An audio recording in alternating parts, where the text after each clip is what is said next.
शिव भोळा चक्रवर्ती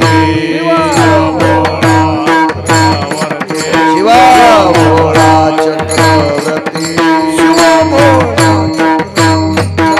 त्याचे पाय माझे चिते त्याचे पाय माझे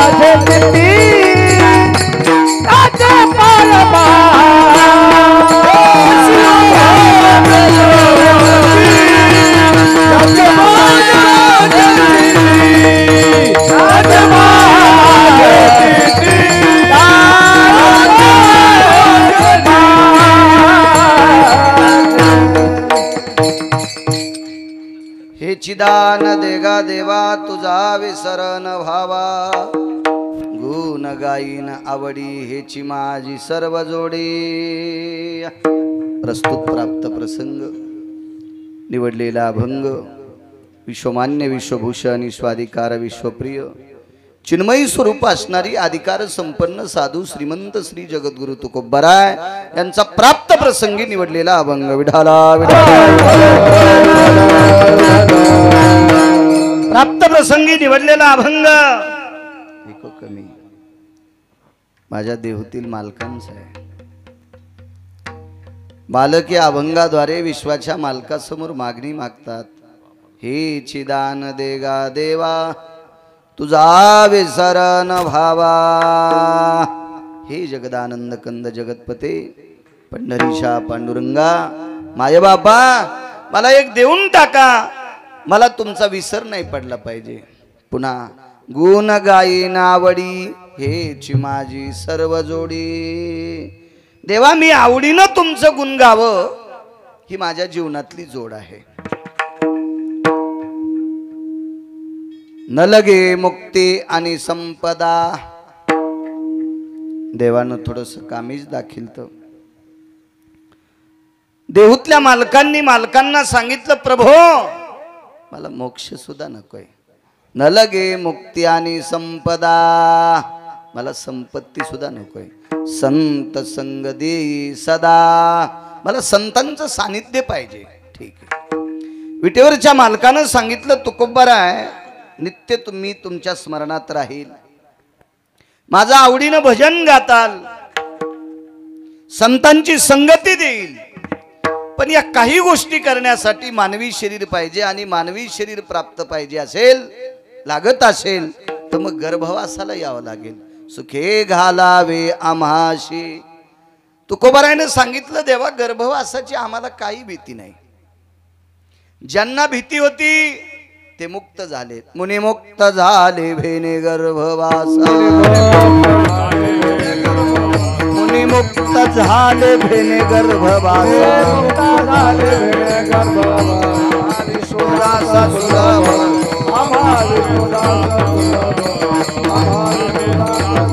मुनी मुक्त झाले भेने गर्भवासा, आम्हा विष्णुदा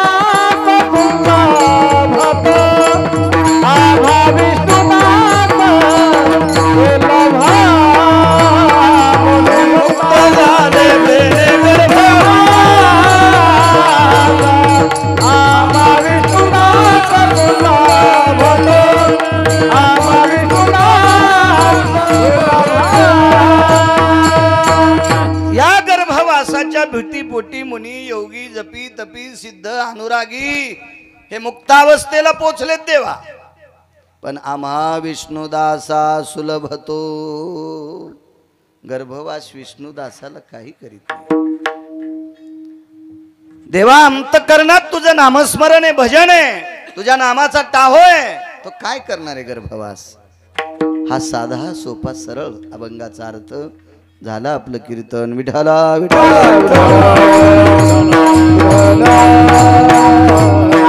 मोठ्या श्रद्धेने भावयुक्त अंतकरणाने चालत असलेला हा 5व्या 5 पर्वण्यापैकी उत्तम शिवरात्री हा एक फार मोठा पर्व आहे. शिवरात्रीचा वारकरी संप्रदायाच्या दंडकानुसार 29 उपवास आहेत एकादशी सारखे, आणि वारकरी संप्रदायाच्या दंडकानुसार एक उपवास आहे, एक टाइम जेवून त्याला सोमवार म्हणतात. याच्या व्यतिरिक्त ज्ञानोबाराय तुकोबारायांनी एकाही उपवासाला मान्यता दिली नाही. ज्ञानोबाराय तुकोबारायांनी, मी त्यांचं नाव घेऊन भाकरी खाणारा माणूस आहे, माझी काय पात्रता आहे.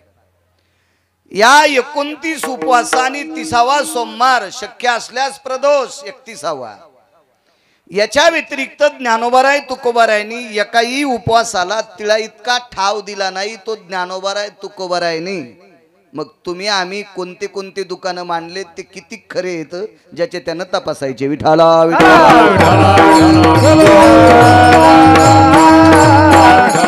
त्याच्यापैकी आजचा जो पर्व काळ आहे उत्तमोत्तम शिवरात्री अत्यंत उत्तम आहे. फार मोठं पर्व मांगल्य आहे शिवरात्रीचा उत्सव.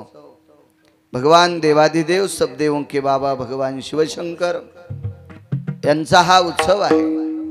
आणि या उत्सवानिमित्त चालत असलेला बोरेश्वर प्रभूंच्या कृपेने, भगवान बोरेश्वराच्या दयेने, त्या बोरेश्वराच्या साक्षात्काराने, बोरेश्वराच्या प्रसादनाने, कारण प्रसादिक मूर्ती आहे, अशा परमपावन विश्वनाथाच्या कृपेने, परिसरातल्या साधू संतांच्या आशीर्वादाने, योगी तप्यांच्या सिद्धांच्या आशीर्वादाने आणि या अधिष्ठानाला बोरेश्वराचे उपासक लाभलेले सद्भक्त आदरणीय हरिओम बाबा त्यांच्या या असीम प्रयत्नातून चालत असलेला हा भगवान शिवजींचा उत्सव आहे. खूप सात्विक, सदाचारी, पुण्यशील, निराभिमानी, भोगविरहित. भोगाच्या बाबतीत जर विचार केला तर मी त्यांच्या पायाला चिटकलेल्या मातीची पण बरोबरी मी करू शकत नाही. उन्हाळा असो, हिवाळा असो, पावसाळा असो, याच अवस्थेत आजही त्यांची परिस्थिती आहे.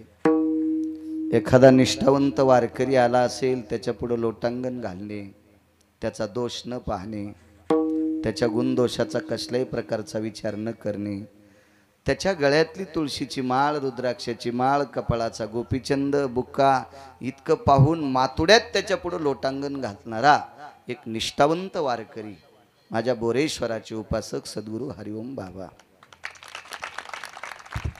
मी तसा रगील माणूस आहे, मला काय अशी भीती वाटत नाही कोणाची, काय नाही. पण मी फक्त भीतो अशा सात्विक लोकांना. बाकी किवडा जरी रावणा इतका श्रीमंत आला तरी मला काय त्याच्या कपाळाला कपाळ घासायचं नाही, आणि तो बी भडवा मला काय देणार नाही. मी बी भिकारचोट नाही त्या नालायकाला मागायला. माझ्या पांडुरंगाने, माझ्या बोरेश्वराने मला यथासांग दिलेलं आहे. मी फक्त भीत असेल तर निष्ठावंत वारकऱ्यांना भेटतो. वाक्य नीट ऐका, महाराजायला बी भेट नाही. महाराज भोगवादी असू शकतात, महाराज चंगळवादी असू शकतात, महाराज पैसे झाल्यावर चुकीचे कामं करू शकतात, पहिल्या 3 सोडून 5वी करू शकतात. महाराज काही पाप करू शकते, पाप करत नाही ते फक्त वारकरी. आणि म्हणून त्या वारकऱ्यांना फक्त भीतो. एक महाराज म्हणला माझ्याकडे लय भारीची गाडी आहे, घाल मग आमच्या अंगावर. त्या गाडीचा आणि याचा काय संबंध आहे? माझ्याकडे एवढे पैसे, अरे कोणाकडे पैसे आहेत त्याचा काही विषय नाही. नाही भ्यायचं कोणाला, भ्यायचं फक्त तुम्हाला एक सांगतो, तुमच्या पायाला स्पर्श करून विनंती करतो, फक्त जीवनात अपमान करू नका वारकऱ्याचा. वाका मायबापाच्या पुढं, वाका देवांच्या पुढं, वाका ज्ञानोबाराय तुकोबारायांच्या पुढं, आणि त्याच्यानंतर जर पुढं वाकायचं असेल तर महाराजांच्या पायावर वाकूच नका, वारकऱ्यांच्या पायावर वाका. विठाला विठाला.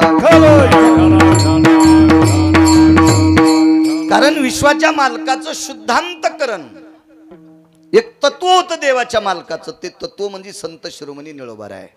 मस्तक हे पायावरी, मस्तक हे पायावरी, वारकरी संताच्या, वारकरी संता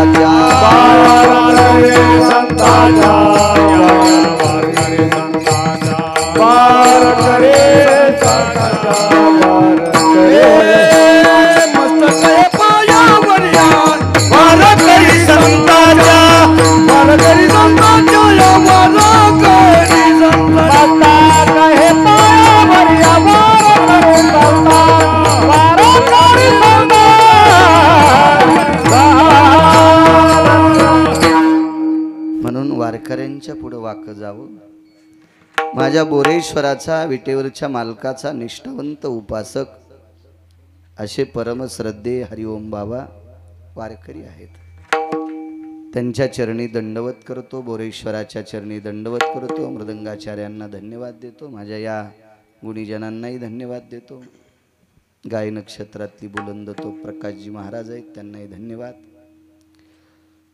साऊंड सिस्टीमवाल्यांना सुद्धा कोटी कोटी धन्यवाद. भगवान बोरेश्वराचे उपासक तुम्ही एवढ्या मोठ्या गर्दीनं जमा झालात अशा पर्वणीवर, या शिवरात्रीच्या पर्व काळावर भगवान बोरेश्वराच्या दर्शनाकरता 2 तासाकरता नामचिंतन ऐकण्याकरता आलात.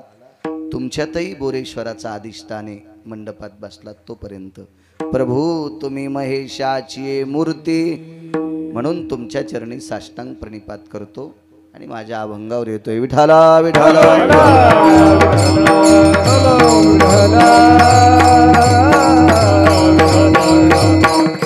आज काय मागणी आहे तुकोबारायची?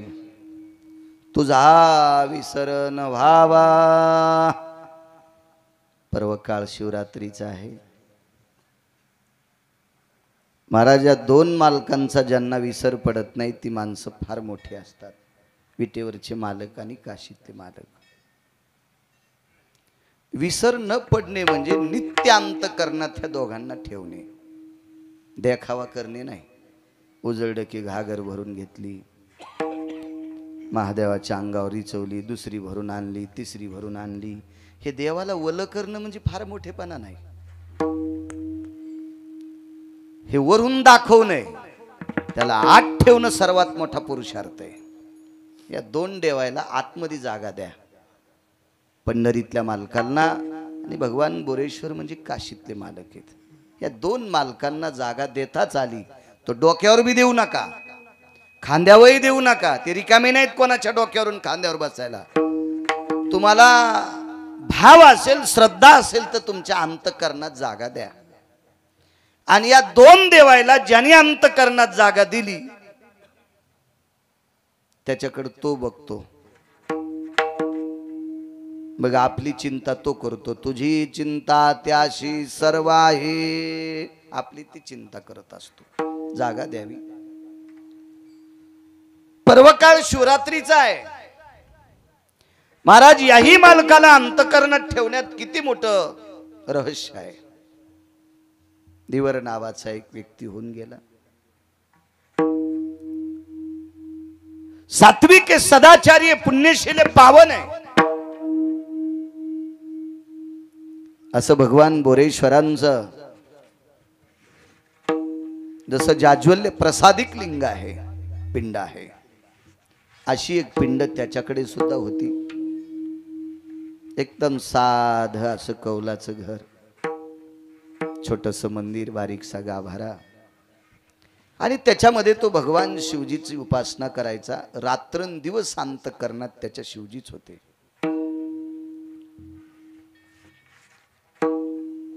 झोपेतून उठल्यापासून तर झोपेपर्यंत जे काही काम करत असेल ते प्रत्येक कामाला शिवजींचं नाम घेऊनच हात लावायचा.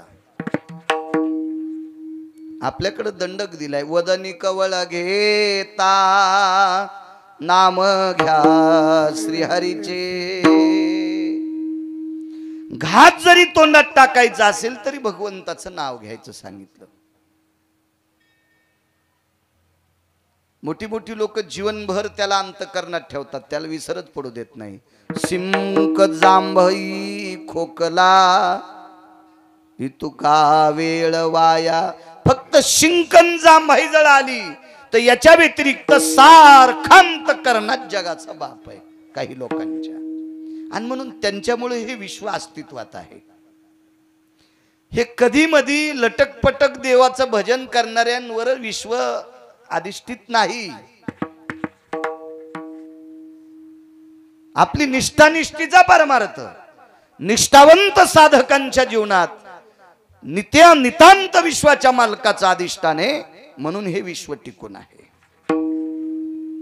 सारखा देवांतःकरणात. रोज सकाळी स्नान झालं की एक घागर खांद्यावर घ्यायची पाण्याची भरलेली, आणि गंगेवरनं घरी येत असताना बाजूला उजव्या हाताला एक मशानभूमी होती, आणि त्या मशानभूमीतून मेलेल्या माणसाला जाळलेली एक चिमूटभर राख येताना तो घरी घेऊन यायचा. नित्य अंतःकरणात ठेवणारी माणसं किती अधिकारी असतात. तुझा विसर न व्हावा, तशी मागणी तर विटेवरच्या मालकाची आहे. पण विटेवरच्या मालकाने बोरेश्वराला डोक्यावर घेतलेलं आहे. तुम्ही टाळू चापून पा पंढरपुरातल्या मालकाची. पंढरपुरातल्या मालकाच्या टाळूवर भगवान शंकरांचं शिवलिंग तुम्हाला दिसेल, हाताला स्पर्श लागेल, कारण डोक्यावर घेतलं मालकाला. याच्या पलीकडे सांगू का, भगवान शिवजींमुळेच तुम्हाला भजन, मला कीर्तन आणि तुम्हाला पक्वाद. शिवजींची कृपा नसती तर आपल्याला कोणालाही भजन करता आलं नसतं, पक्वाद वाजीला आला नसता, कीर्तन करता आलं नसतं. वारकरी संप्रदायाचे संस्थापक अध्यक्ष बोरेश्वर भगवान येतं, कारण वारकरी संप्रदायाची स्थापनाच बोरेश्वरानं केली, विश्वनाथानं केली. हे गिरगावचा बाळू सांगतो म्हणून ऐकायचं नाही, हे पैठणच्या मालकांचं वाक्य आहे. एका जनार्दनी वैष्णव, एका जनार्दनी वैष्णव, शिरोमणी महादेव, शिरोमणी महादेव, शिरोमणी महादेव, शिरोमणी महादेव, एका जनार्दनी वैष्णव, शिरोमणी महादेव, शिरोमणी महादेव, शिरोमणी महादेव,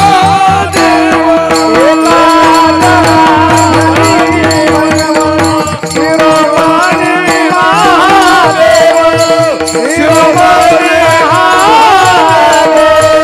शिरोमणी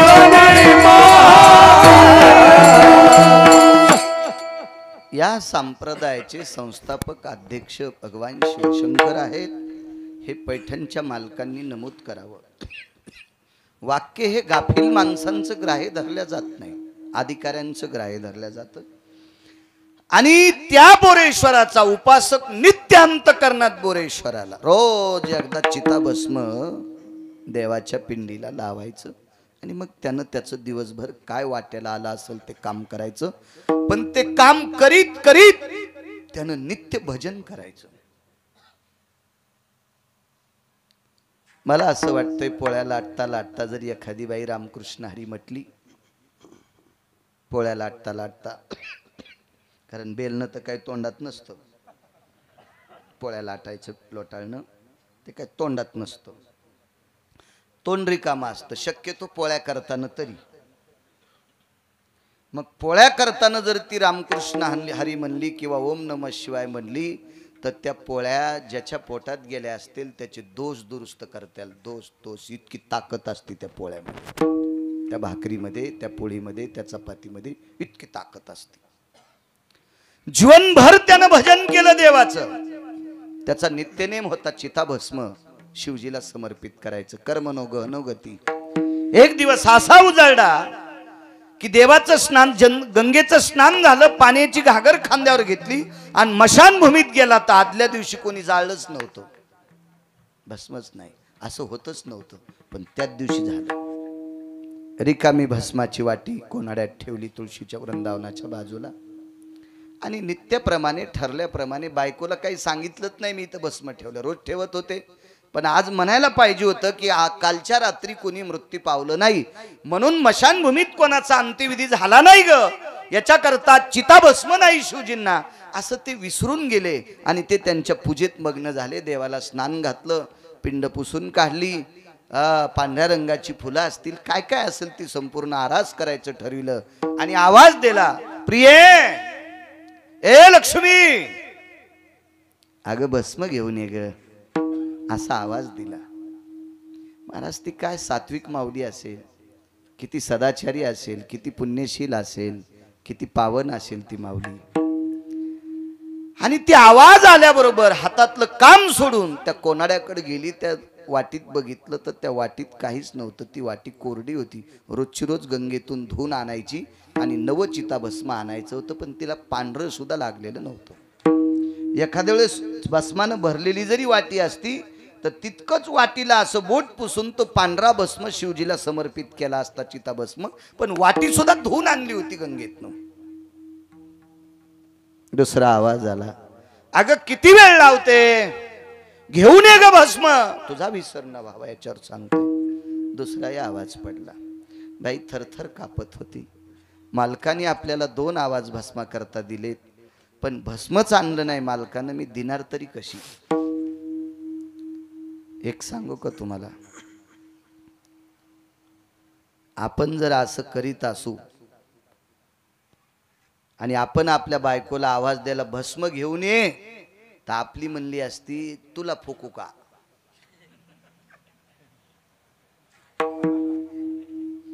मी पण त्याच्यात आलो, तुमच्या अंगावर दगड टाकतोय असा विषय नाही.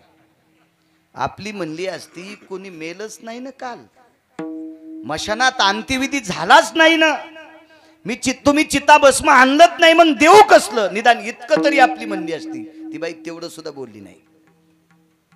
बाई मनाला खात होती, मालक कसे विसरले असतात. त्यांना कसं कळत नसेल की त्यांनी भस्म आणलंच नाही, वारंवार मला आवाज कसा देतात.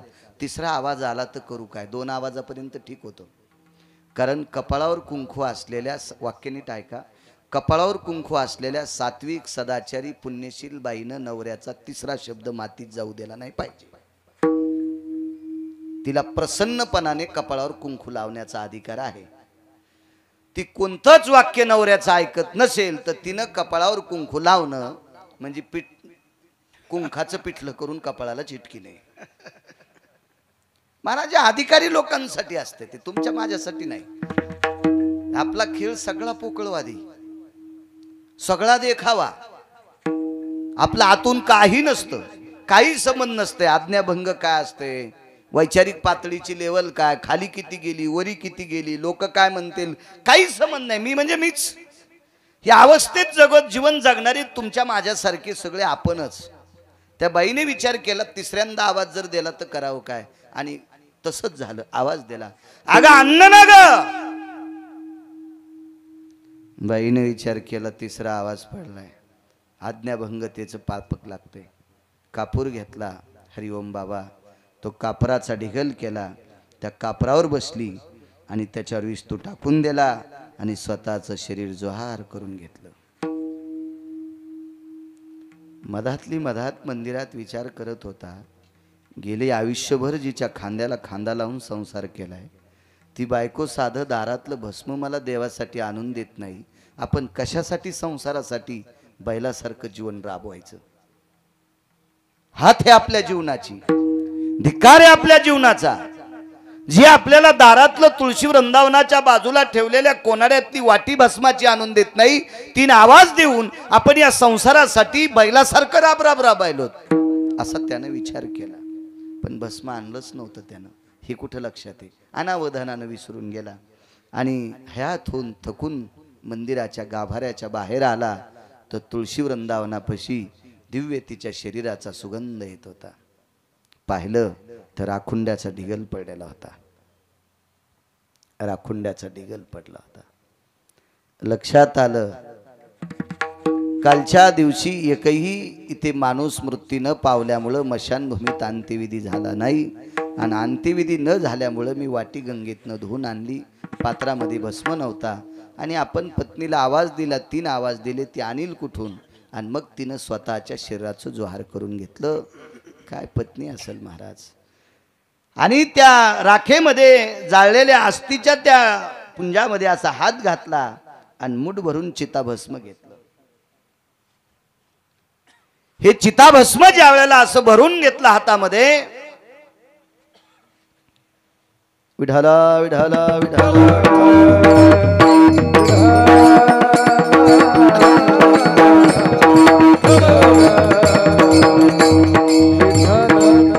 आणि ते चिताभस्म घेऊन भगवान शिवजींच्या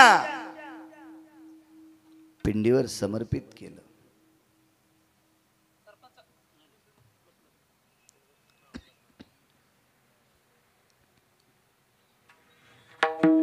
त्या मुठभर राखेतनं एक कंगन खाली पडलं. ते सौभाग्याचं कंगन होतं. अक्षयी चुडा होता. महाराज, मालकावर इतकी निष्ठा असलेली बाई आपल्या पतीचा नियम मोडू नये याच्याकरता स्वतःच्या शरीराची राख केली. काय पतिव्रता स्त्री असेल, तिची देवावरी सत्ता. तुका म्हणे पतिव्रता, तिची देवावरी सत्ता. महाराज, बेल किती महादेवाला वाहला, पांडुरंगाला मंजुळ किती वाहली, आपण किती ग्रंथाचं पठन केलं, हरिपाठ किती बाऱ्या म्हणतो, तुळशीला प्रदक्षिणा किती करतो, त्यापेक्षा आपल्या भारतीय संस्कृतीचे आपण नियम किती पाळतो हा महत्वाचा मुद्दा आहे. महाराज ज्वार करून घेतला आपल्या पतीचा नियम मोडू नये. गेल्या 30-35 वर्षाची परंपरा. आज जर चिताभस्म नसतं तर आपल्या पतीचा नियम मोडून गेला असता. म्हणून स्वतःचं शरीर जाळून घेतलं आणि त्याच्यातली मुठभर राख मग नवऱ्याने भगवान शिवजीला अर्पण केली, बोरेश्वराला, विश्वनाथाला. त्याच्यातून एक बांगडी पडली, कंगन पडलं. श्रुतीने प्रश्न केला, जिथं स्वतःचं शरीर पेटून घेतलंय तिच्या हातातली बांगडी का जळाली नाही? माझ्या लहानपणी आम्ही बांगड्यांचं तोरण करायचो.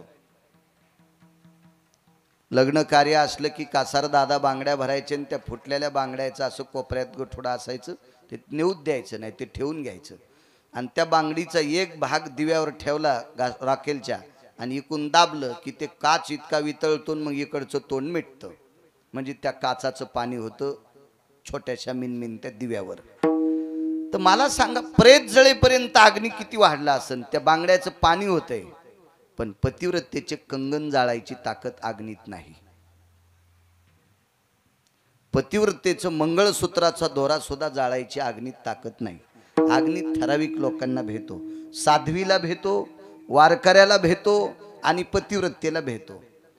मी दुपारी कीर्तनात बोलून गेलो. ढवळेवीर नावाचं गाव आहे खानदेशमध्ये. त्या खानदेशमध्ये ढवळेवीर नावाचं गाव, तिथं रुक्मिणी नावाची एक माऊली होऊन गेल्या. फक्त हळदीचा डाग होता आणि तेवढाच हळदीचा डाग आणि माहेरी आल्या. अख्खं जीवन माहेरात ज्ञानेश्वरीवर गाथ्यावर प्रेम केलं आणि ज्ञानेश्वरी आणि गाथा जीवनभर अंतकरणात ठेवला. 2 वेळेची भाकरी घरातली लोक देत होते. कालांतरानं ती रुक्मिणी नावाची स्त्री हरिओम बाबा जात राहिली. त्या माऊलीचा अंत्यविधी झाला. 2ऱ्या-3ऱ्या दिवशी राख सावडायला गेल्याच्या नंतर गळ्यातली तुळशीची माळ दोऱ्यासह सापडते आणि आस्ती विरून गेल्या. औषधाला आस्ती सापडली नाही, फक्त गळ्यातली तुळशीची माळ आणि तो दोऱ्यासह ती माळ सापडे. आज ढवळेवीर नावाच्या गावात खानदेशमध्ये फक्त त्या तुळशीच्या माळीची रुक्मिणी माऊलींची समाधी आहे. जाळू शकत नाही अग्नी, भीतो वारकऱ्यांना. पुन्हा एक मुद्दा पहा, इकडे खाली सोलापूर भागामध्ये, धाराशिव भागामध्ये वारकरी संप्रदायातले गोड साधरी रत्न होऊन गेलं. वैकुंठवासी स्वर्गीय रामकृष्ण भाऊ येडशीकर. प्रचंड संप्रदायाचा व्यासंग मोठा होता भाऊंचा. भाऊंचं नाव रामकृष्ण होतं. मोठ्यांचं वाक्य सांगतोय,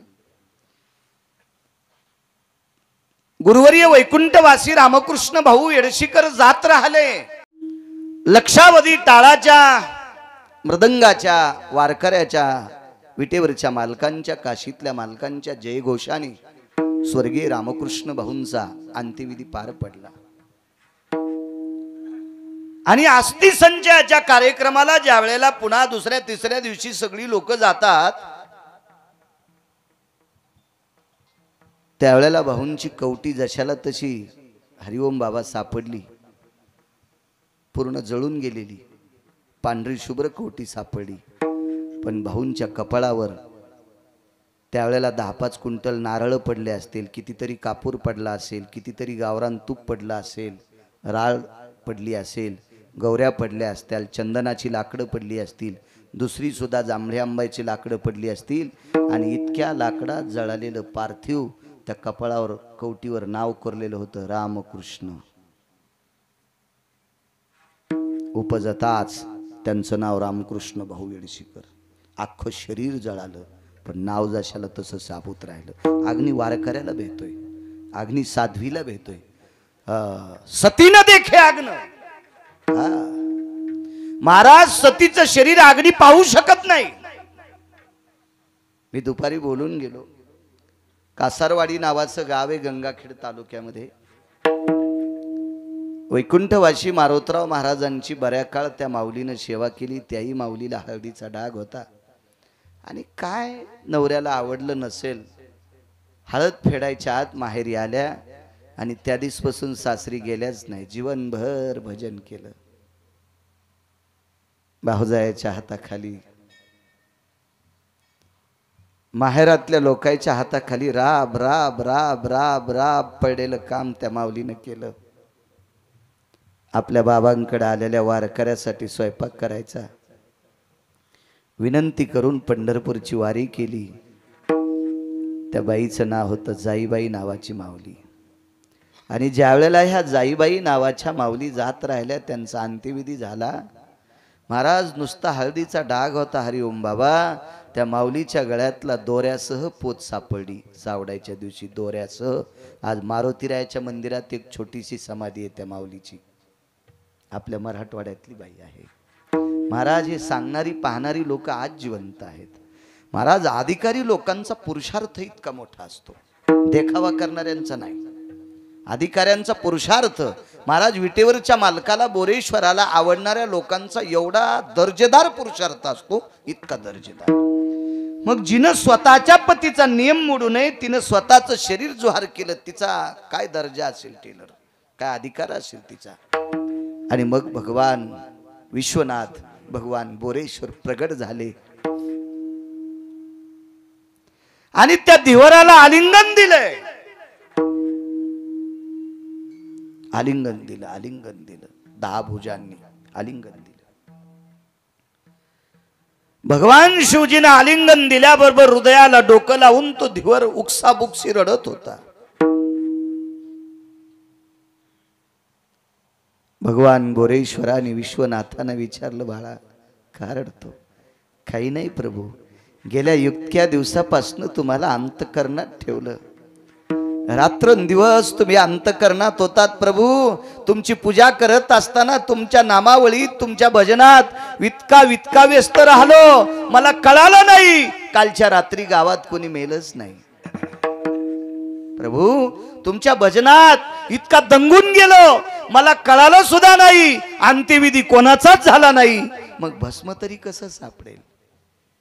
देवा, तुमच्या नामात मी इतका वेगळं झालो, इतका तल्लीन झालो, इतकं तुम्हाला अंतकरणात ठेवलं, भस्म आणलंच नाही, विसरून गेलो. आणि पत्नीला 3 आवाज दिले प्रभू, 3 आवाज दिले.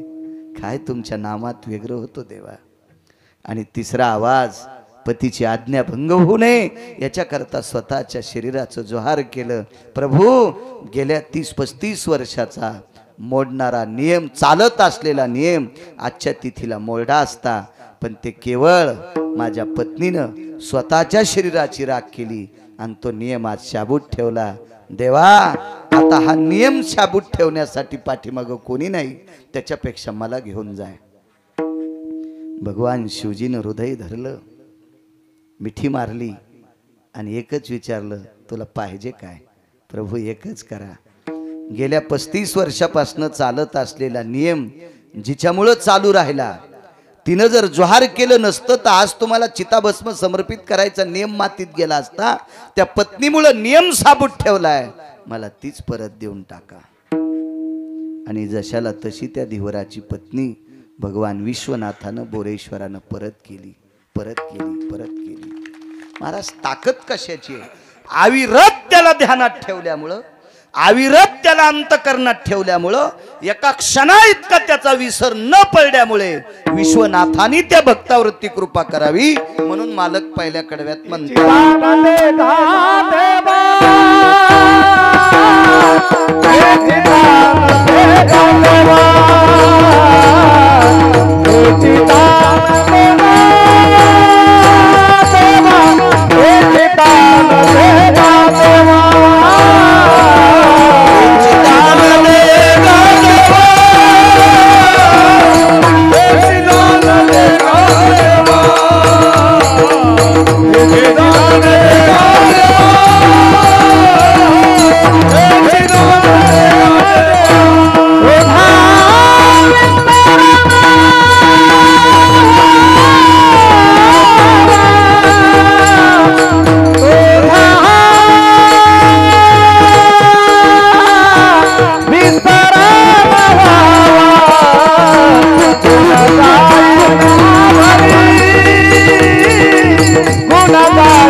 सुंदर भजन केलं शिवजींचं.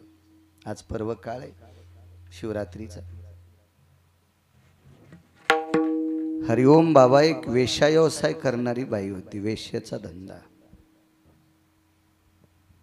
किती मान्यता देता तुम्ही तिला?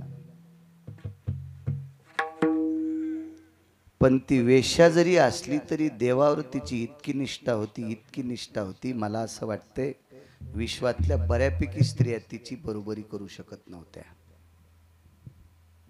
कुटुंबात वावरणाऱ्या, तुमच्या माझ्यासारख्या घरात राहणाऱ्या बायका सुद्धा तिची बरोबरी करू शकत नव्हत्या, इतकी तिची निष्ठा होती. व्यवसाय तिचा वेश्येचा होता, वारांगणा होती. नियम काय होता सांग? सूर्य अस्ताला जायच्या अगोदर जर तिच्याकडे कोणी आला, एखादा नराधम, तर त्या वेश्येनं त्या व्यक्तीची रात्रभर सेवा करायची.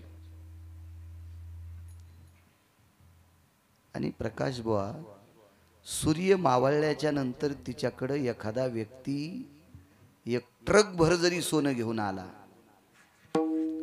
तरी त्या व्यक्तीनं त्याला बाप म्हणायचं, बाप, भाऊ म्हणायचं, लेक म्हणायचं आणि दर्शन घेऊन आश्रमातून काढून द्यायचं. अन्यथा राहायचा असेल माझ्या आश्रमात रात्रभर तर बाप होऊन राहाय, माझा भाऊ होऊन राहाय किंवा माझा मुलगा होऊन राहाय. हा तिचा नियम होता. सूर्यास्त झाल्यावर केवढा जरी आला तर केवढा जरी आला. महाराज त्या वेश्येची परीक्षा पाहण्यासाठी नाना प्रकारच्या देवतेनं परीक्षा पाहिली, पण ती नापास झालीच नाही, झालीच नाही. तिचं नाव होतं महानंदा. काय निष्ठा असती काही लोकांच्या जीवनातला नियम असतो. असू द्या, ती वेश्या असेल, तुम्हाला काय घेणं आहे तिचं? पाप उचलायचं काम. काय मागच्या जन्मातलं तिचं असेल याच्याकरता ती त्या व्यवसायात पडली असेल. तुम्ही विनाकारण तिचे वाभाडे काढणं म्हणजे तिचे धुणे धुणे तुमच्या डोक्यावर पाप घेणं. माणसं बऱ्याच वेळेस स्वतःचा पुरुषार्थ मातीत घालतात आणि दुसऱ्याचे उकांडे उकरायचे जास्त नादी लागतात. हे मागच्या जन्मात भडवे कोंबडे होते. कोंबडे अजूनही उकांडे उकरते. तुका म्हणे झाले कोंबड्याची परी, तुका म्हणे झाली कोंबड्याची परी, पुढेची उकरी लाभ नाही,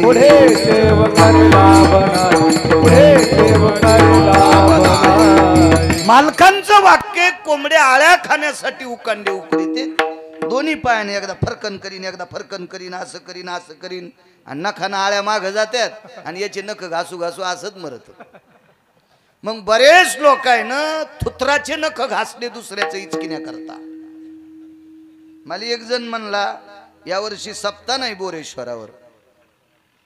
म्हणलं कशामुळं नाही हो, कशा, मला असं वाटत नाही. हरिओम बाबा सप्ताह करतील.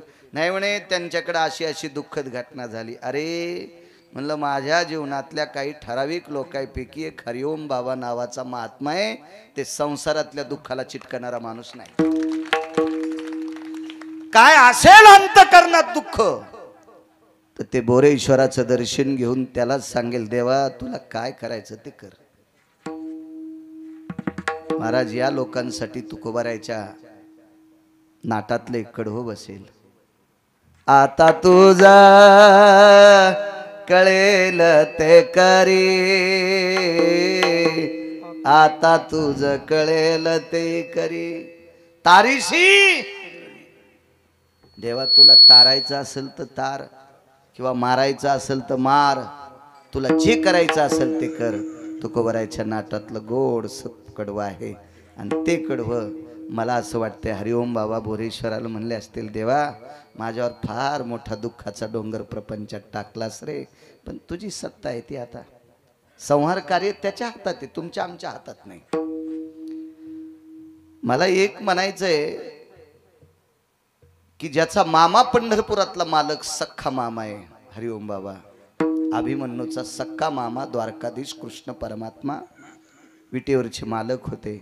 महाराज मामाच्या मांडीवर शेवटचा श्वास घेतला. जिथं जगाचा बाप ज्याचा मामा आहे त्याच्या भाषाचा मृत्यू थांबू शकत नाही. तुम्ही आम्ही कोण आहेत राजू? आपल्याला ठरलेल्या वेळेला जावं लागेल. ते काय तुमच्या आमचा आजचा विषय. मला म्हणे होत नाही महाराज, या वर्षी करत नाहीत. मी म्हणलं असं होऊ शकत नाही महाराज. ज्या व्यक्तीची बोरेश्वरावर अतूट निष्ठा आहे, हा ते कशा पद्धतीत होईल, केवढा होईल, काय होईल, वेळ प्रसंगी ते कन्या आणि आमटीवर करतील, कन्या भातावर करतील, पण बोरेश्वराचा उत्सव मात्र हरिओम बाबा बंद प्राणात शरीरात प्राण येतोपर्यंत ते चालू ठेवतील. इतकी मात्र मला तरी खात्री आहे. कारण जगात फारशी लोक पाहतो मी देखाव्यातली. महत्व हरवी, चातुर्य लपवी, पिशे पण मिरवी आवडून.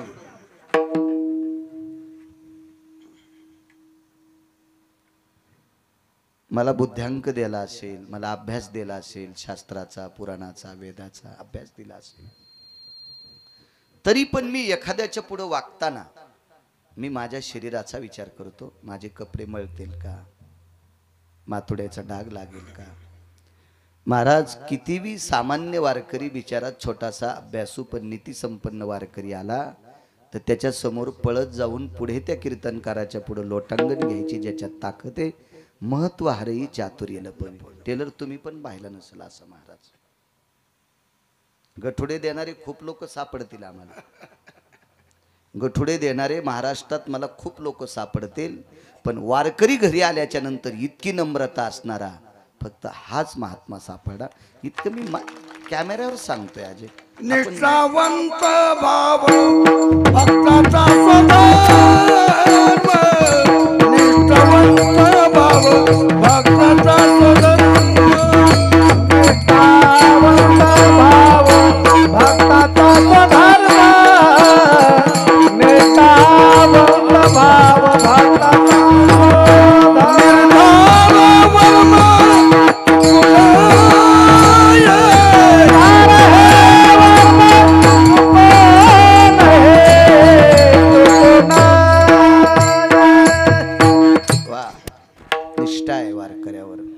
अतूट श्रद्धा. आणि अशी माणसं मनावर रुसतील, देवावर रुसत नाहीत. देवावरी का रुसावे, आपला प्रारब्ध आहे ते. संसारातली खाज गळगे, उन्हाळे पावसाळे, पावसाळे हिवाळे, हे खड्डे खुड्डे, हे जे काही दुःख येत असतात ते आपल्या प्रपंचाचा भोग आहे, आपल्या जीवनातला भोग आहे. विनाकारण देवाच्या डोक्यावर टाकून आपण कुडत बसणं हे मूर्खपणाच्या यादीतले आपण लोक आहोत. विठाला विठाला.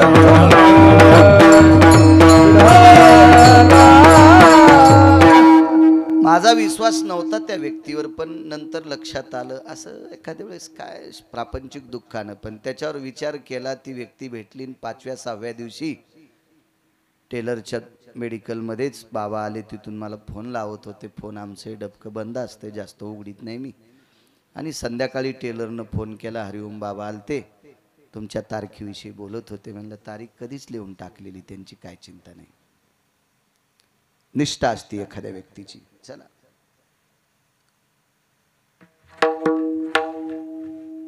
केवढा जरी आला तर आपल्या नियमात बदल नाही. हा भाव त्या महानंदेचा होता.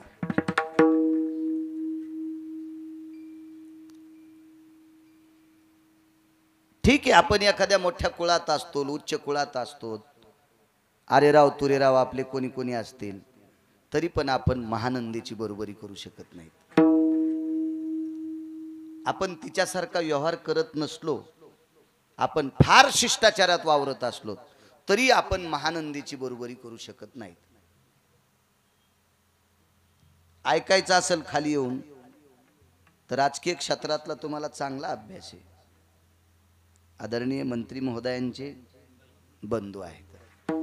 किती रुपयावर माणसं फुटत आहेत साहेब?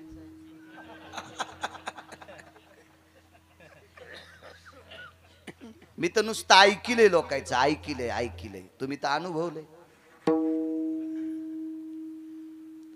महाराज 10-15 दिवस दुसऱ्या एखाद्या माणसाच्या नावाचं आंगडं घालून फिरणारा माणूस,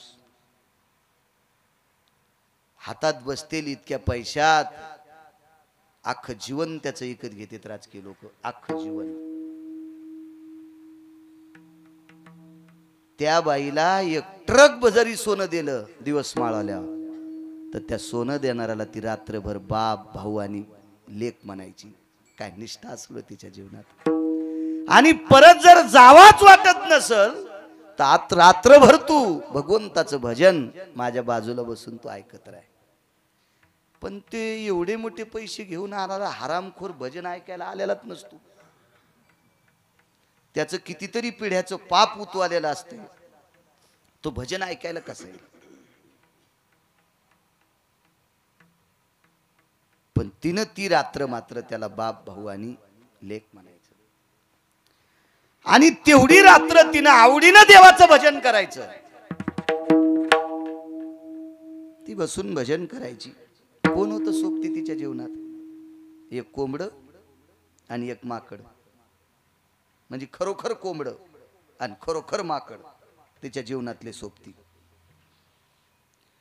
आणि जी रात्र टळली वाईट कामासाठी, ती रात्र भजनासाठी घातली. सूर्यास्त झाला, लोपले भास्कराचे बिंबवो. एक ग्रंथकार सांगतोय, लोपले भास्कराचे बिंबवो. पश्चिम दिशेला सूर्य मावळला भागवत बुवा. किती रात्र देवासाठी होती, कुठल्याही पुरुषासाठी नव्हती. अख्खं शरीर भगवंतासाठी. आणि सूर्य मावळला की स्नान करायचं. ती स्नानाला गेली की माकडानं स्नान करायचं.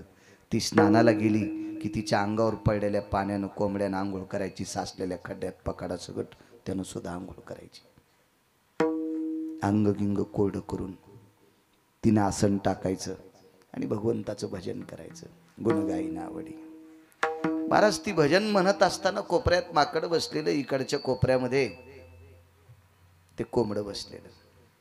मोठ्यांचं वाक्य सांगतोय, ज्या दिवशी सूर्य नराधमाच्या व्यतिरिक्त टळला त्या रात्री पाणी पण ग्रहण नाही, अन्न नाही, पाणी नाही. दुसऱ्या दिवशीचा सूर्य पाऊस तर पाण्याचा थेंब प्यायचा नाही. रात्रभर नुसतं भजन करायचं, नुसतं भजन. कधी कधी एवढं भजन करायची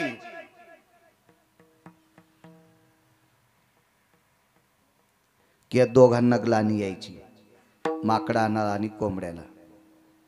तिनं पाहिल्याबरोबर म्हणायचं, अरे कोण्या जन्मात पाप केलतस रे म्हणून कोंबड झालास, कोण्या जन्मात पाप केलत रे म्हणून माकड झालास.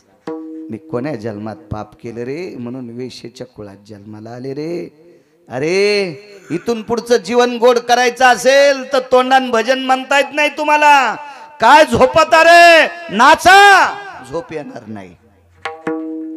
आणि ती भजन म्हणत असताना ते कोंबडं आणि माकड टाळ्या वाजून, माकड टाळी वाजायचं आणि ते कोंबडं नुसतं नाचायचं. बराच काळ निघून गेला. वयाचा उतार काल संपला, वार्धक्याची दशा आली. आणि एक दिवस विचार केला, भगवान बोरेश्वर काशी विश्वनाथाच्या दर्शनाकरता आपण जावं. महाराज देवाचं भजन करणारी लोक किती अधिकारी असतात, तर त्याच्या सोबतचे पण किती अधिकारी. विश्वनाथाच्या दर्शनाकरता गेली. तिथे गेल्यावर आता काय बरं, जरी अंगावर कपडे, थाट, वैभव सगळं दर्शनाकरता निघाली. तिथं कोणालाही रोखवत नाहीत, फक्त हिला दोन गोष्टीमुळे रोखवलं, सोबत माकड आणि कोंबड्या याच्याकरता रोखवलं. ए बाई ठैरी का म्हणे, सगळ्या बायका चालल्यात, सगळे पुरुष चाललेत, त्यांना रोखत नाहीत, मला का? ऐका म्हणे बाई, तुम्हाला ह्या दोघांना मध्ये नेता येणार नाही. कोंबड्याला आणि माकडाला मध्ये नेता येणार नाही. शिवरात्रीचा पर्व काळ आहे, याच्याकरता शिवजीवर बोलतोय. समय जाना, समय जाना. आपल्या संप्रदायाचा नियम आहे. पैठणची वारी आली असेल, देहूची वारी आली असेल, आळंदीची वारी आली असेल, पंढरीची वारी आली असेल, तर त्या सप्ताहातल्या कीर्तनकारांनी वारी प्रसंगावर बोलायचं. आपल्याकडे समय सांगितला, समय सांगितला.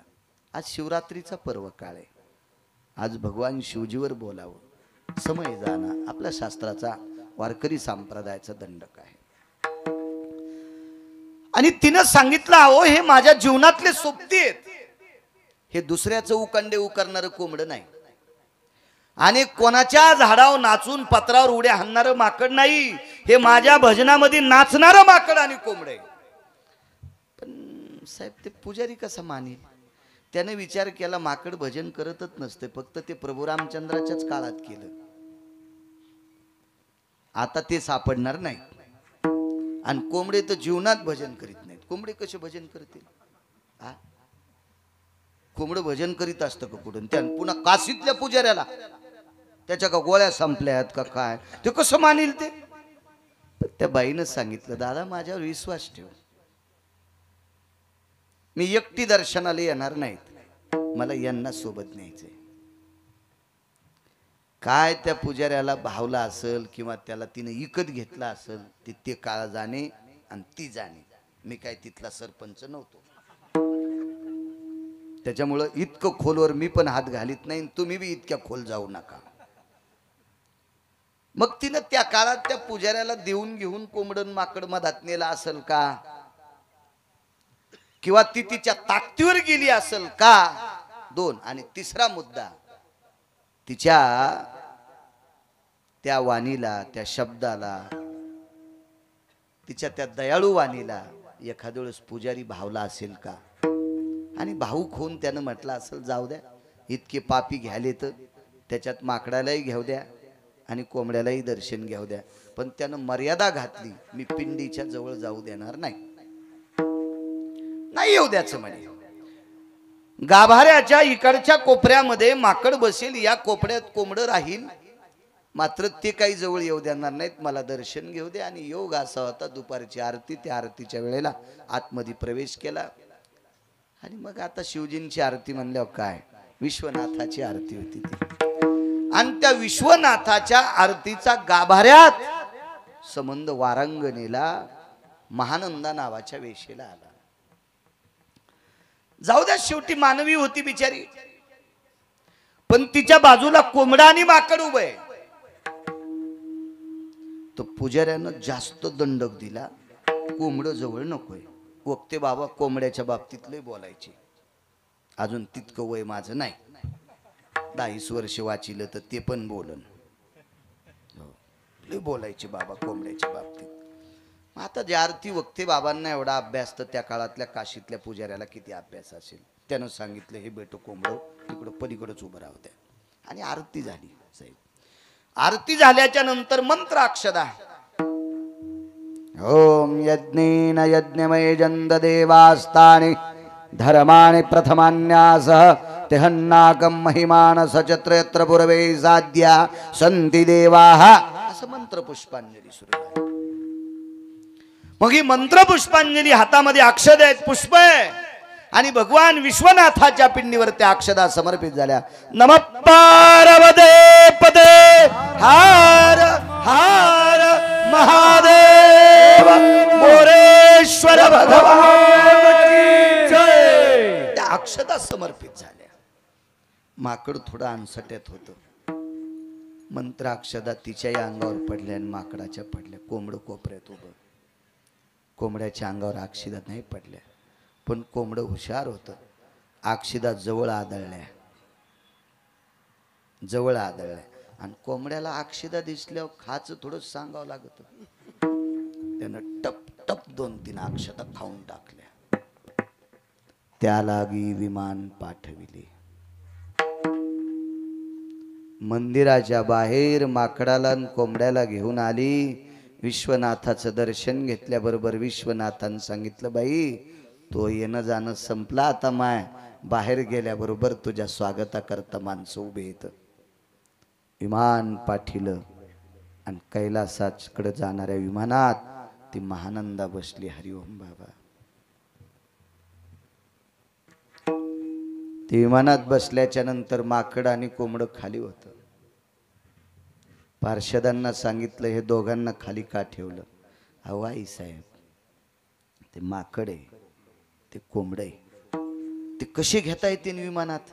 ते का टपर विमान आहे का? ह्या विमानात कोणाला बी. मागे एकदा विमानात बसलो, त्या एका बाईच्या पोटावर अशी पिशवी आणि त्याच्यात कुत्र्याचं पिलू होतं.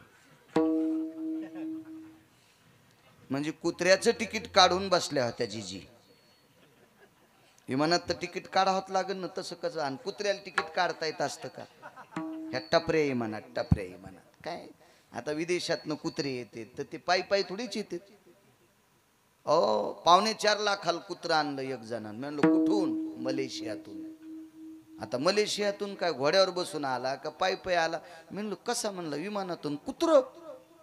म्हणलं हो. मी पताका नेली तर 10-12 तपासली पताका काठीत काही आहे का त्या विमानतळा. आणि धोत्रावाला मी एकटाच टोपी काढू काढू इथं मशीन लावली आणि 3-3 बाऱ्या कष्ट्याला मशीन. म्हणलं मी कशाला कष्ट्यात बॉम्ब ठेवू? ते विमानतळावरला अधिकारी म्हणला महाराज तुम्ही गण चांगले आहेत पण मी पोटासाठी नोकरी करतो. मी म्हणलं मला असं माहित असतं बापा तर तिकडे एक तुला कॅबिन करावं लावली असती आणि मग म्हणलं असतं काय काय तपासायचं तर तपासा. काय वारकऱ्याचा अपमान करतो, इकून कष्ट्यात मशीन घाल आणि तिकून कष्ट्यात मशीन घाल. गनिमत पटका नव्हता बांधला नाही तो मधात घातली असती कानापासून मशीन त्याने. हो. आणि कुत्रे आणले 3.5 लाखाचं कुत्र्याचं पिलू विमानात. अहो ह्या विमानात गुंडाळही बसतील. या टपऱ्या विमानात चोट्टे बसतील, गुंडाळं बसतील, डाके टाकणार बसतील, कोणी बसतील, नालायक बसतील, भडवे बसतील, चांगलेही बसतील. पण त्या विमानात अति चांगल्यांना बसता येते, नावाच्या चांगल्यांना नाही, अति चांगल्यांना. तिनं सांगितलं असू दे कोंबड आणि असू दे माकड. पार्षदानीवरी निरोप केला. महानंद आईसाहेबांना विमानात बसिलं पण त्यांनी सांगितलं कुकुट आणि मरकट सोबत घ्यायचे. कुकुट मरकट म्हणायचे त्यांना, हे सोबत घ्यायचे. वरून पार्षदाला भयानक आवाज आला, मूर्ख कळत नाही तुला? अरे अख्खं जीवन तिनं भजन केलं हे दोघं तिच्या पुढे नाचत होते. खाली कसे? अरे विमान तिच्यापेक्षा यायलाच पाठीले. पशु काय पाप पुण्य जाणीती, उत्तम मध्यम भोग भोगीती. महाराज काय कोंबड्याला अक्कल असती, काय वानराचा चंचलपणा असतो. पण एका वेशेनं केलेल्या निष्ठेनं भजनात अख्खं जीवन या दोघांनी नाचावा. यांना तरी खाली कसं? हरि अवयुक्त अंतकरणाने भजन वेशेनं केलं.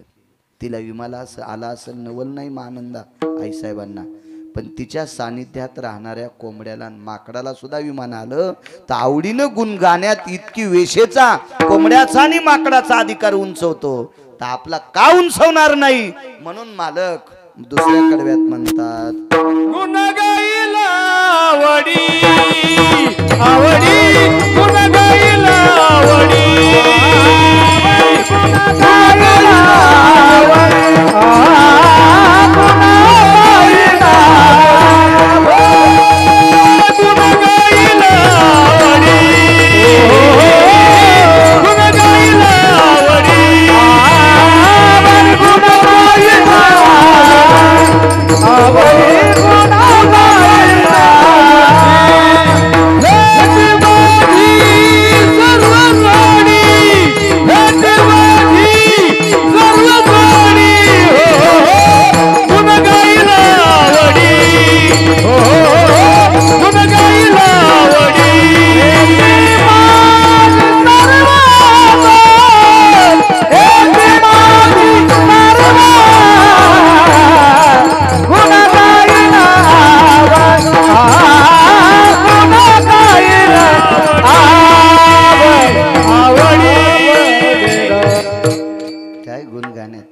मालकानं सांगितलं माझा विसर पडणार नाही, हे देऊन टाकतो. तुम्ही आवडीनं भजन करताल, हे देऊन टाकतो.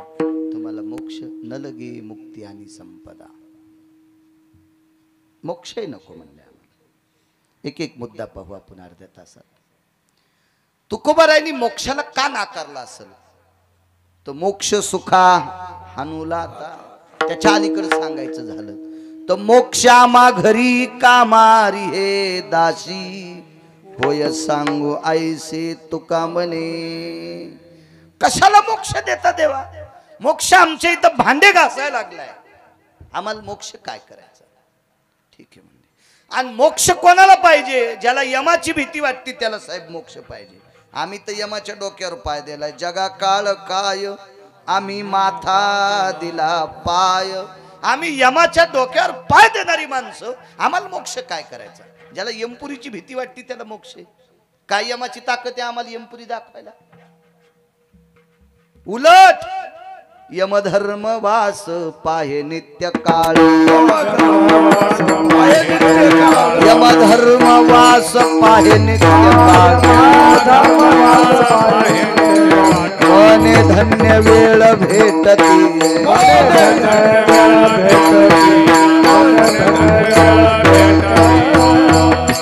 यमधर्म वास पाहे नित्य काळ, मने धन्य वेळ भेटतीये. उलट निळोबाराय सांगतात यम चांगल्या संतांची वाट पाहतो आणि ज्या वेळेला साधू भेटतो साहेब ती वेळ यम धन्य म्हणून लिहून टाकतो. आज मला साधू भेटलाय. आणि यमाला सुद्धा साधूच्या दर्शनाची आस्था आहे. आणि मग साधूला मोक्ष काय करायचा? यमच जर पाय पडत असेल नामधारकाच्या, साधूचा दर्जा फार मोठा आहे. नित्य राम नाम गरजेवानी, तीर्थे येती लोटांगणी, सुरवर लागती चरणी, सवे यम पायवंदी. पैठणचे मालक सांगतात नित्य रे राम नाम गरजेवानी, अविरत जो भजन करतोय, तीर्थे रे येती लोटांगणी, हे जेवढे तीर्थ आहेत तेवढे लोटांगण घालतात. सुरवर लागती चरणी, सवे सवे यम पायवंदी, सर्व देवता पायावर लोळण घालतात आणि यम सुद्धा वंदन करतो. मग एवढा संतांचा अधिकार मोठा आहे, त्याला मोक्ष काय करायचा? तुकोबर आहे म्हणजे नको आम्हाला मोक्ष. संतांना देवता सुद्धा नमस्कार करतात. इतकी मोठी ताकद आहे संत. नकोय मोक्ष, न लगे मुक्ती आणि संपदा. इथं मात्र देवानं थोडस परीक्षा पाहिली आणि विटेवरच्या मालकानं तुकोबरायला प्रश्न केला, तुकोबराय तुम्ही पैसे का नको म्हणता? विश्वातला कोणता यावर पैशाशी होतोय? अर्थ नावाचा पुरुषार्थ सांगितला. मग तुम्ही का नको म्हणता? तुकोबरायनं सांगितलं जगातला कुठलाही यावर पैशाशी होत नसेल, पण मला नको, मला नको. बाकी भरपूर महाराज आहेत, गिरगावकरापासून सगळ्याची नाव सांगितले.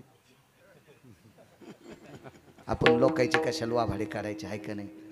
हो, आपली पेती उभ्यान टाकून दुसऱ्याची लावतो आड्याहून धाक. एक मन होती माझ्या लहानपणी, दुसऱ्याच्या बाईला म्हणला द्वारकाबाई पदरच नाही घेतला तुम्ही, आणि त्याची बायको वाट्यावर उभं राहून ताक पिऊ लागली जगानं. हो, काही खाली सांडू लागलं, काही पिऊ लागली. आणि मग मंजुळाबाई म्हणल्या मा तुम्ही पायनं उभ्यान ताक प्याली, अर्ध खाली सांडायली. हा, आणि आम्हाला काय धाक लावतो? तसं लोकांना कशाला म्हणायचं? आपण आपल्या नावापासून सुरुवात करायची. तुकोबारायनं सांगितलं देवा मला नकोय. वडिलाची रीत जाणत सो, आमच्या मागच्या बुजुर्गांनी काही नाही मागितलं ना, याच्या करता नकोय. बुजुर्ग कोणाला म्हणायचं? हा धर्म मोडखळीस येऊ नये म्हणून ज्याचा वरदहस्त असतो त्या राजाला बुजुर्ग म्हणतात. त्यांना वडील मागच्यांचं म्हणायचं. हा धर्म भजनाच्या संधेनं, भजनाच्या आत्मीयतेनं, निष्ठेनं पाखंडियाचं खंडन करतो. त्या वारकऱ्याला आधरीव म्हणायचं. बुजुर्ग वडिलाची रीत जाणत असो. मग कितीतरी लोक आहेत, कितीतरी लोक आहेत, त्याच्यातली काही राजे वरे काही ठराविक लोकांची चर्चा झाली गोलोकात. आणि तिथे चर्चा झाल्याच्या नंतर तुकोबाराय म्हणतात देवा या भारत देशाला, या पृथ्वीला लाभलेले काही राजे सुद्धा अधिकारी होते. त्यांनी जीवनात याचाही त्याग केला. काही महाराजांनी केला, काही यत्यांनी केला, काही योग्यांनी केला, काही तप्यांनी केला, काही सिद्धांनी केला. हे आमचे बुजुर्ग आहेत आणि त्यांनी चालवलेली परंपरा मी चालवतो. वडिलाची रीत जाणत सो. एका राजाचं चरित्र आहे का, पुढे सरकतो. वेळ भेटला तर मर्यादा पुरुषोत्तम रामचंद्रांची शिवजीवरची निष्ठा सांगण्याचा प्रयत्न करतो आणि मग वाणीला विराम. कमी करत नाही हरिओम बाबा, काळजी करू नका. कुठंच कीर्तन कमी करत नाही, तर इथं तर कसा करील?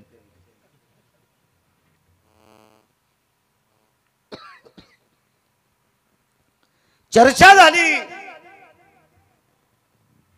एक फार अनुरागी राजा आहे. महाराज महर्षी वशिष्ठ, महर्षी विश्वामित्र, महर्षी जाबाली, महर्षी लोमश, महर्षी बकदालभ्य असे नाना प्रकारच्या ऋषींचा मेळ बसलेला. आणि एका राजाचं वर्णन आलं. महाराज खाली आले. बघतो परीक्षा.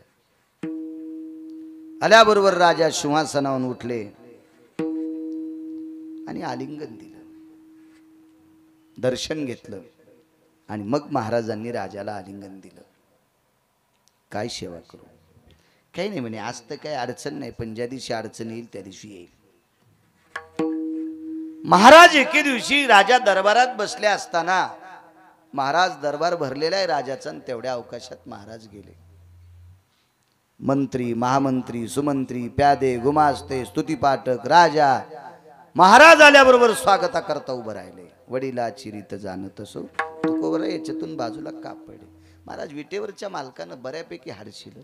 आयसा, आता हे तुकोबरायचंच वाक्य. आयसा कोणी दावा हे जया नावडेन, कन्यापुत्र घोडे दारात नाही त्या सुटली द्रव्य लोभ माया, आणि भस्मदंड छाया तरुवराची. पैसा आवडत नाही जगात, माणूस नाही, हे त्यांचे वाक्य. पण ते याच्यापासून अलिप्त आहेत. कमळपत्र जळी जायचे. महाराज, कमळाचं झाड पाण्यात जन्माला येतं, पाण्यावरच त्याची पानं असतात, पण पळड्याला पाण्याचा थेंब पाऱ्यासारखा संदिशी वगळून जातो, पाण्याचा स्पर्शच होऊ देत नाही, असं कमळाचं पान आहे. तशी काही माणसं अलिप्त कमळ जळी जायची, अशी सत्यवादी माणसं असतात. ती प्रपंचात असो, ती व्यवहारात असो, ती परमार्थात असो, इतकं जीवन त्यांचं धुतल्या तांदळासारखं असतं. तुकोबारायांनी बऱ्यापैकी ज्याला त्याला आपोआपल्या जागा दाखवल्या, पण ते वेगळ्या जागेवरले साधक आहे. देवानं खूप चिकित्सा केली, काही नाही. तोंड घशीत आला जगाचा बाप, तोंड घशीस, तरी पण तुकोबाराय तिळा इतकेही मालकाला सापडत नाहीत. पंढरीतल्या मालकाला तोंड घशीच देव आला, पण तिळा इतकंही हाताला धरू दिलं नाही. इतकं अलिप्त जीवन तुकोबारायचं. ते काय मागतील? मागच्यांचं जीवन सांगितलं. राजाच्या दरबारात आल्याबरोबर सगळ्यांनी उठून स्वागत केलं. काय काय?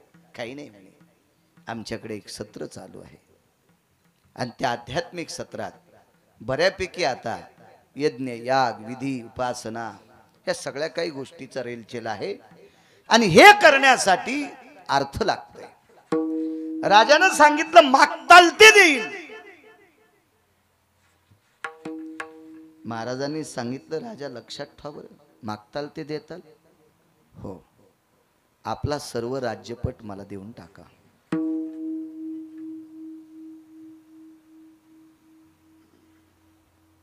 डोंगरे साहेब, जिथपर्यंत त्या राजाचं राज्याची सीमा होती, हातावर पाणी घेतलं, भर सभेत संकल्प सोडून टाकला, माझ्या राज्याच्या सीमेपर्यंत सगळं राज्य तुमचं. काय महाराज बी होता मागणारा, आणि दाताही राजा कसा अधिकारी.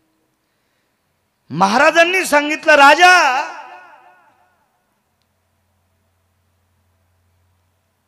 एखादं दान असेल ते दक्षिणेशिवाय पूर्ण होत नसतं. संकल्प सोडायचा होता, संकल्प सोडायचा तर त्याला दक्षिणा लागते. पूर्वीच्या काळात आदला, कवडी, दमडी, खडका, लालपई, डबल पैसा पाण्यात भिजून हातावर घ्यायचा, मग पाणी घ्यायचं आणि संकल्प सोडायचा. मग काहीतरी लागन की नाही संकल्प सोडल्यासाठी? प्रधानजी, बुलाव खजिनदार को. खजिनदाराला बोलवा आणि एक गाडीभर सोनं घेऊन या. प्रधानजीकडे महाराजांनी बोट केलं, बस खाली, आता मी राजा आहे आणि तू महाप्रधान आहे. प्रधानजी म्हणले, तुम्ही राजा? तुझ्या राजानं आत्ताच संकल्प सोडाय ना, राज्यपट कोणाला द्यालाय? महाराज, त्या राजाने कानाला हात लावला, गुरुवर्य माफ करा, राज्यपट ज्या अर्थी तुम्हाला दान केलाय त्या अर्थी या राज्यातलं द्रव्य संकल्पात देता येत नसतं, आणि संकल्पात द्रव्य आल्याशिवाय दान सिद्धतेला जाऊ शकत नाही, मग द्यायचं काय? प्रत्येकाचे सिद्धांत वेगवेगळे मांडले, पण पुराणाचा सिद्धांत आहे 3.5 भार सोनं द्यायचं ठरलं. साहेब 3.5 भार, स्वतःचं वजन 2, पत्नीचं वजन 1 आणि 1 भार मुलाचं वजन. राजाचं नाव आहे हरिश्चंद्र राजा, पत्नीचं नाव आहे तारामती आणि मुलाचं नाव आहे रोहिदास. दिवस माळेपर्यंत परवानगी घेतली, सूर्य अस्ताला जाईपर्यंत तुमचं देऊन टाकू. आज मोठ्या मोठ्या शहरात एक कामगार चौक असतो किंवा कोणताही चौक, त्या चौकात सकाळी काम करणारे माणसं दिवसभराचा टिफिन बांधून उभं राहतात. मग तुमच्या माझ्यासारख्यानं सांगावा, आमची इथे एक खड्डा खांदायचा आहे, 2 जण चला. आमची इथे एक झाड कोंबळून पडे कंपाऊंडच्या, ते तोडून बाहेर टाकायचं, 2-3 जण चला, कुऱ्हाड घेऊन या, आपण त्याला न्यायचं, त्यांची रोजदारी ठरवायची. असं ते कामगार. तर पूर्वीच्या काळात काम मागण्यासाठी जर कोणी फिरत असेल तर वाळलेल्या गवताची पेंडी डोक्यावर घ्यायची आणि गावात चक्कर मारायची. याचा अर्थ असा होता, मला पोटासाठी काम द्या. ओली नाही बरं, हरिओम बाबा, वाळलेल्या गवताची पेंडी डोक्यावर घ्यायची आणि ती पेंडी डोक्यावर वाळलेल्या गवताची असली की पुढच्या जाणकार व्यक्तीला कळायचं, यांना काम पाहिजे, आपल्याला काम द्यावं लागतं. महाराज, या देशाला लाभलेला हरिश्चंद्र राजा, या देशाला लाभलेली तारामती राणी आणि या देशाला लाभलेला राजकुमार महाराज, त्या चिमुरड्याच्या डोक्यावर वाळलेल्या गवताची पेंडी आहे. जिचे तळपाय सूर्य पाहू शकत नाही, तळपाय सूर्य पाहू शकत नाही, पायाचं नख पाहू शकत नाही, इतक्या भारदस्त वजनातली राणी डोक्यावर वाळलेल्या गवताची पेंडी घेऊन महाराज बाजारात शरीर मांडले विकण्यासाठी. राजा हरिश्चंद्र, सत्वाचा सागर राजा हरिश्चंद्र, स्वप्नी समग्र दिधले दान. खरं तर हे स्वप्न पडलं होतं बरं, जागृतीत नाही. हे तुम्हाला कळण्यासाठी सांगितलंय. महाराज सकाळी आले आणि म्हणले, राजा मला दान दिलंय तू. राजे म्हणले, कधी? मला स्वप्न पडलं होतं रात्रीच. आणि रात्री स्वप्न पडलं मला तुम्ही दान दिलंय. राजानं सांगितलं, एवढ्या मोठ्या महात्म्याला पडेल स्वप्न खोटं नसतंय. हरिओम बाबा, बाळू महाराज गेला आणि एकाल म्हणला, रात्री आपला सौदा झाला, मी तुम्हाला पैसे देऊन टाकलेत, आता फक्त रजिस्ट्रीला चला. तर त्या माणसानं कुऱ्हाड बाहेर काढली दांड्यातली आणि दांड्याला तेल लावलं आणि तू घराच्या बाहेर होय. मी इतका नालायक नाही, मी तुम्हाला राग येऊन म्हणून माझ्यावर घेतलंय, पण तुमचं सांगायलो हे ध्यानात ठेवा. मी इतका नालायक होय आणि मला काय गरज पडली एखाद्या भंगरीकडे जायची. होऊ शकते का साहेब असं? रात्री मला स्वप्नात दान दिले, हे जागृतीत खरं करायचं. हो हरिओम बाबा, जागृतीत खरं करायचं. रस्त्यानं चाललेले आहेत. रस्त्यानं चालता चालता गावाच्या कडेला मशानभूमी होती, त्या मशानभूमीचं टेंडर एकाने घेतलं होतं. टेंडर म्हणजे गुत्तच ना, मक्तेगिरी घेतली.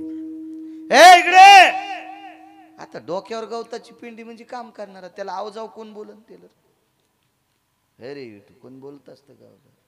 राजा, ए इकडे, जी काम करशील का? जी हो. सांगितलं ते, या शरीरानं जेवढं होईल तेवढं करीन राजू. आपलं मशान सांभाळायचं. काय देतात मागा? काय पाहिजे तर 2 भार सोनं. त्याचं नाव होतं डोंबे. डोंबा बनू होता, पैशावाला होतं ते. माणसं फुकणारा माणूस इतका पैशावाला. वजनानं 2 भार सोनं देऊन टाकलं. वजनानं मसन वाटा सांभाळणार, किती श्रीमंत. आणि भजन करणारा म्हणला, आपण गाडी घेतली. येडगळेस का काय तू? अरे माणसं फुकणाऱ्याला माणसाच्या वजनानं दोन वजन, आता माणसाचं वजन 60-65 किलो तर असतंच ना, म्हणजे 1.25 क्विंटल सोनं माणसं फुकणारा द्यायला आहे. आणि भजन करणारा म्हणतो आपण गाडी घेतली मुकाट्यान चलव, कोणाच्या अंगावर घालशील, हिशोबात चलू दे, येड्यावान करू नकोस तू. काय कुठं फुगावान काय करावं मिळच नाही माणसाला, काय करतील काय मिळ नाही. जा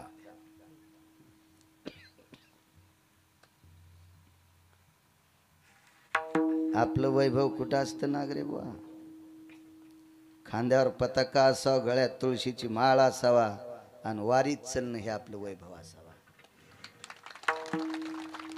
गाड्या घोड्या महाराजायचं वैभव नाही.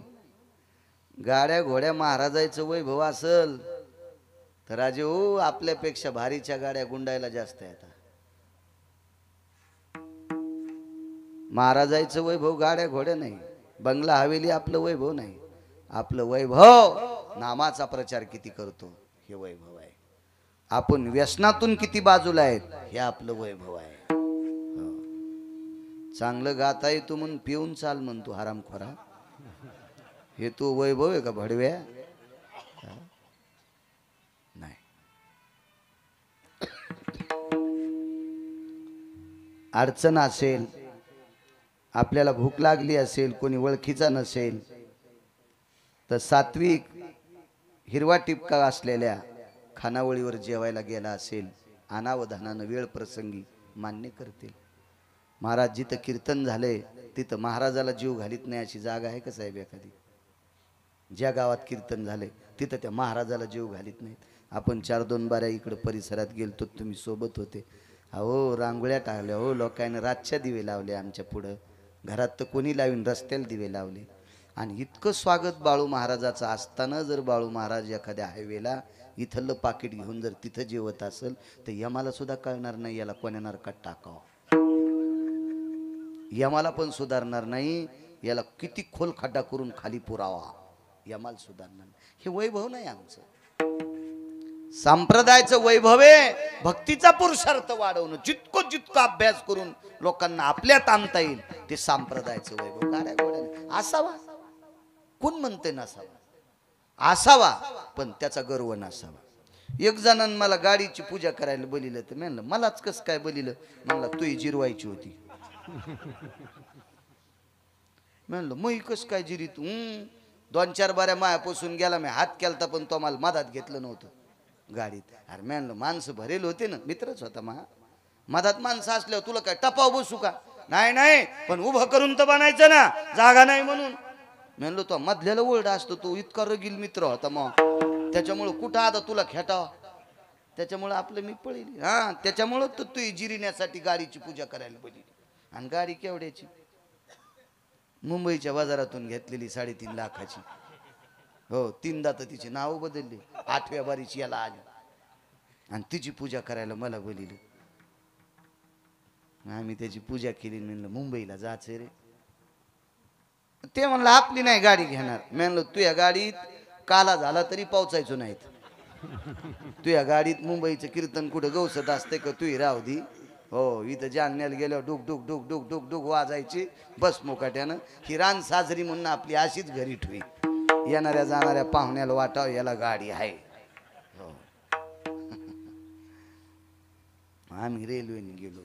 रेल्वेने गेल्यावर स्टेशनला उतरल्याबरोबर एक भक्त आम्हाला न्यायला आला. गिरगावकर आपणच आहेत का? आता मुंबईच्या स्टेशनवर धोतरावाला मीच दिसलो. मीच बर बर काय हे संघ होतं ती गाडी घेणं. चला बाहेर. त्या दादऱ्याहून खाली उतरल्याबरोबर बसा गाडीत. त्या गाडीत बसल्याच्या नंतर काय गाडी होती, मी असं गपचूप बसलो साहेब.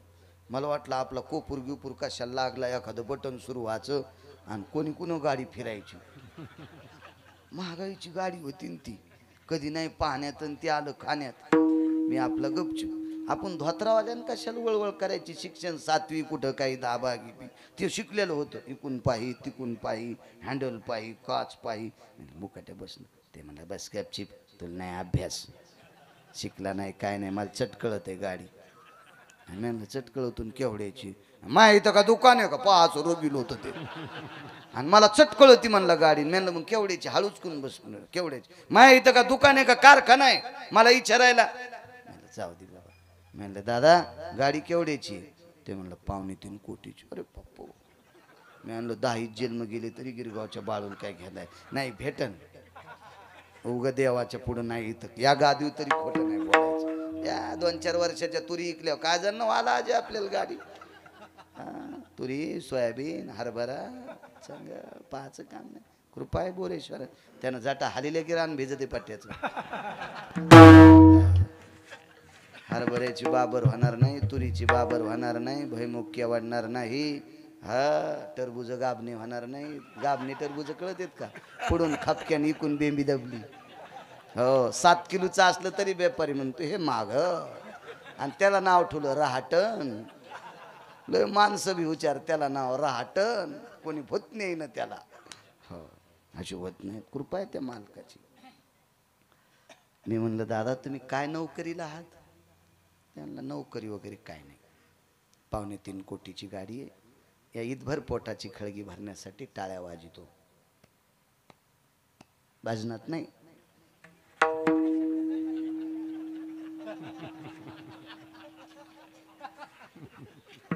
त्या आमच्या संचाल म्हणलं मही काय जिरी तू याची जिरी हो. याला 2.25 कोटीची गाडी मही काय जिरी तू भिकार छोटे म्हणलं गिरगावचा बाळू तू याची जिरी हो. तिथं गेले होते म्हणलं दा बाबा तस काय बोले. अरे मी आणलं हे लय करल्यावानी करू लागलो. बरं झालं तू आलास. आमचं खांडूक फुटलं ना ऑपरेशन झालं बिन गोळ्याचं नीट झालं. नाही हे मला 1-2 महिने सुधरूच देत नव्हतं. एका गोळीत सगळं नीट झालं म्हणलं. पार 56 टाक्याचं ऑपरेशन लगे क्लिअर बिना टाक्याचं. आपलं वैभव हे नाही. आपलं वैभव गाड्या घोड्या बंगले नाही. असावा कोण म्हणते नाही म्हणून. कोण म्हणते नाही. पण त्याचा गर्व आपल्याला नसावा. आपल्याला गर्व असावा. मी इतक्या बऱ्या ज्ञानेश्वरीचं पारायण केलं ते बी सांगायचं नाही. मनात गर्व असावा. मी एवढ्या वेळेस शिवजीचं दर्शन घेतलंय. मी इतक्या वेळेला पंढरीला गेलो. मी देहू पैठण आळंदीला इतक्या वेळेस गेलो. हे मनातली मनात स्वाभिमान असावा. देवा हे पवित्र शरीर दिलंय मी चांगल्या कामाकरता वापरलंय याचा गर्व असावा. हे आड्या घोडेन पैसे नादलेन हे कोणाकडे भीत काय ताण नाही. योग असा आला.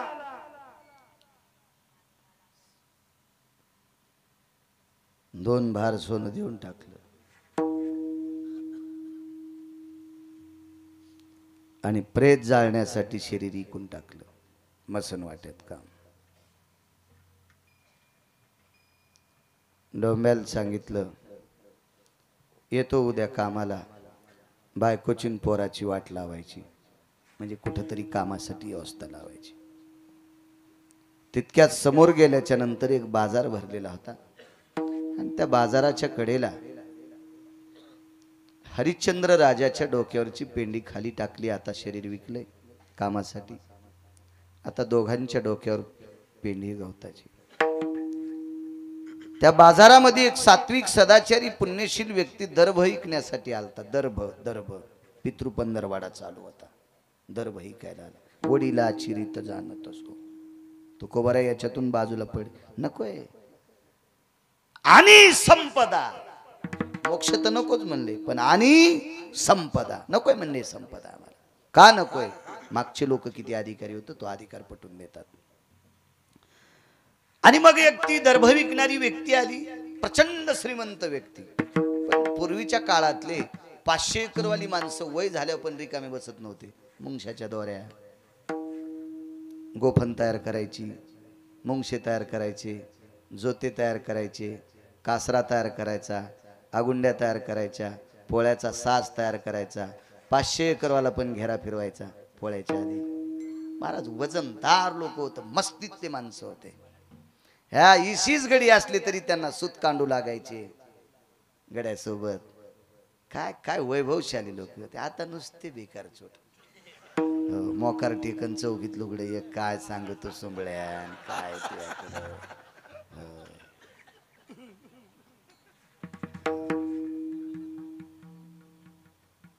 चट दागिने खाताडाला बँकेत ठुले आणि बँटेकचे घालून वरी फिरायली लग्नामध्ये.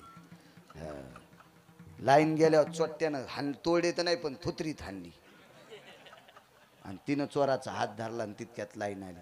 तो दागिने काऊन नाही तोडे, हे चुकीचे घालून आली म्हणून थुत्रीत हाणलीत म्हणून. इतकं चोट्ट्याला राग आला आणि ते वरून टाकलेले त्यालाच पुन्हा पिना लावलेले आणि ते घागर माळा. कशाला सोंग हे करायची उलगी आपली.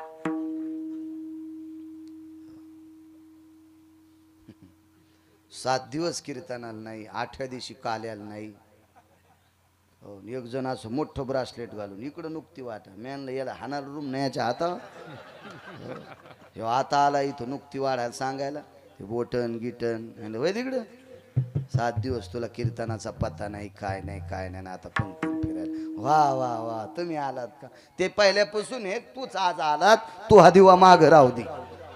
काय नाटकेच लोक सगळे भलते. फार विचित्र कारभार झाला. मला पान पान फुलवा पप्याची माय नीट बोल ना तुला आणि तुला पान फुलवा आला. आमच्या गोळ्या संपल्या तुय. हे पागल झाले लोक. योग असा आला. दर्भ विकणारा माणूस हरी का नाम पेटका धंदा न करे मोर कांदा. मरेपर्यंत माणसानं काम करत राहायचं. आपण कर्मभूमीवर आलो. प्रपंचातल्या माणसानं मरेपर्यंत काम करायचं, शेवटच्या श्वासापर्यंत.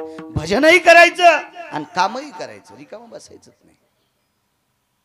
दर्भ विकणारा माणूस श्रीमंत किती होता पा. डोंब्यानं 2 भार सोनं दिलंय. 2 भार. मसनवाटा सांभाळणारा माणूस.